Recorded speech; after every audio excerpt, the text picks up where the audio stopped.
Depending on how you look at it, the 2022 KLR650 is an all-new motorcycle.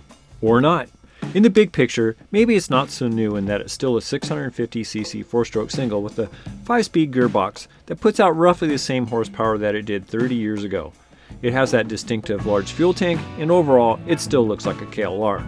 On the other hand, the engine is now fuel injected and significantly updated. The frame is beefed up, and it's now a single unit, meaning the subframe is no longer detachable.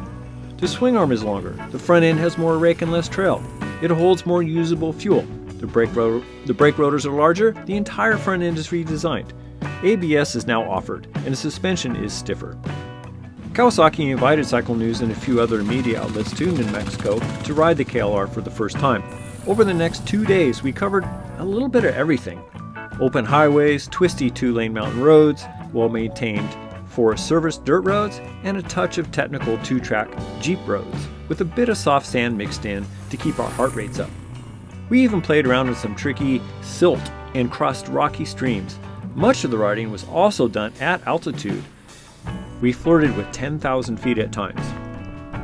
When our time in New Mexico had concluded, I, however, wasn't quite finished yet. I packed the adventure side bags and rode the KLR back home to Southern California via mostly backcountry 2-lane roads and a few off-road side excursions thrown in just for fun. After 4 days of riding, I accumulated a little more than 1,000 miles on the 650 and got a pretty good idea how this bike performs. After riding the KLR for a little more than 1,000 miles, I learned a lot about the bike. I'll hit upon some hot topics. First of all, power. Okay, there isn't a ton of it, which really isn't surprising. It is what it is. It's a 652cc single-cylinder 4-stroke that meets all the latest emissions and noise regulations, and that includes California's. So what can you expect? When I look at it this way, I'm quite impressed by how much power it actually has. Enough to have fun on, and that's for certain, even at altitude.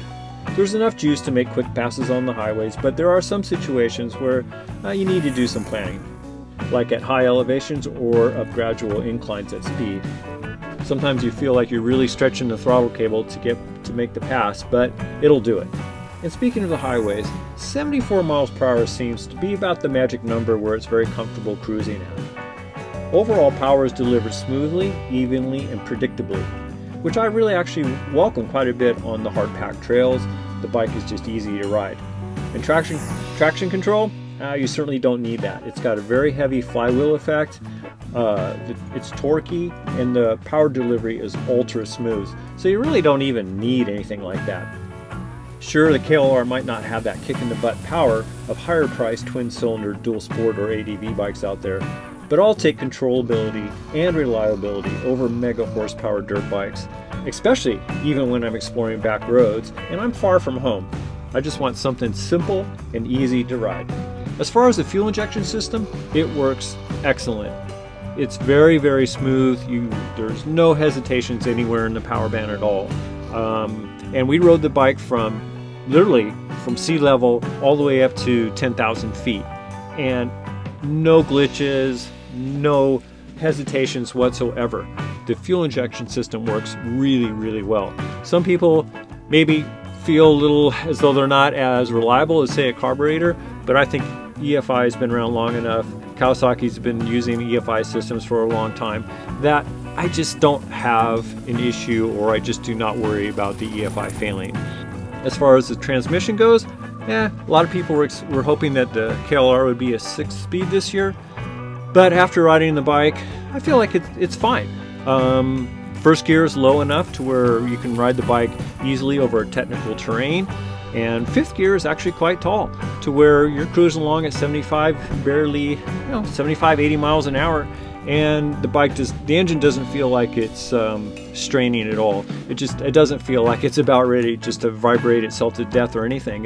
It's just geared well all the way through, first through fifth gears. So I'm actually I'm okay with it, and I just assume not spend all my time shifting the bike anyway. So I'm pretty happy with the 5-speed transmission. The KLR650 now comes with ABS as an option, which is a great thing. However, I was a little bit disappointed to learn that the rear ABS cannot be deactivated. So when Kawasaki asked me before we left for New Mexico whether I'd like to ride home on a non-ABS version or an ABS version. I chose the non. But I would ride the ABS version in New Mexico, then switch. After we finished our ride in New Mexico, however, I had a change of heart. I chose the ABS version to ride home because I found out that it works quite well for off-road riding. I found that you could still lock up the rear wheel enough for control of the motorcycle, and by the time the ABS version would kick in would be by the time I would be reducing pressure on the back brake pedal anyway. So bottom line is, I thought the ABS system works really well on the KLR, and if that meant that I could have ABS in the front, which is something I really like to have, then the ABS version was a no-brainer for me. That's what I would pick. However, if you plan on doing hardcore off-road riding on the KLR, the non-ABS version might be for you. But if you're on the fence about ABS and the KLR, I strongly suggest trying to find one and ride one first. Overall, I thoroughly enjoyed riding the new KLR. To me, it feels much like it used to in its heyday, only better, at least in most areas. Yeah, it's a little heavier and it retains roughly the same horsepower as it used to, which generally isn't a good thing to gain weight and not gain horsepower. But the weight just didn't diminish any of the fun I actually had on it, except maybe in the sand, but that might have been more of a tire thing than a weight thing. I still had fun on it.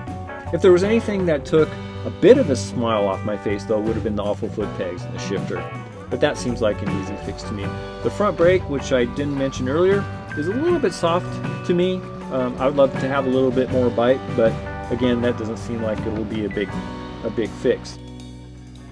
But the KLR has improved in many ways. The fuel injection system is definitely an improvement. ABS, it has more range. I averaged 49 miles per gallon on it, and with a 6.2 gallon gas tank, we're talking 300 miles, but in reality that's more like maybe 280 or so, but that's still pretty darn good. I like the suspension is good, and like I said, the comfort is just outstanding. There just isn't much the KLR can't do. It might not be the best at anything, or it's super excel at anything, but it just does everything really, really well.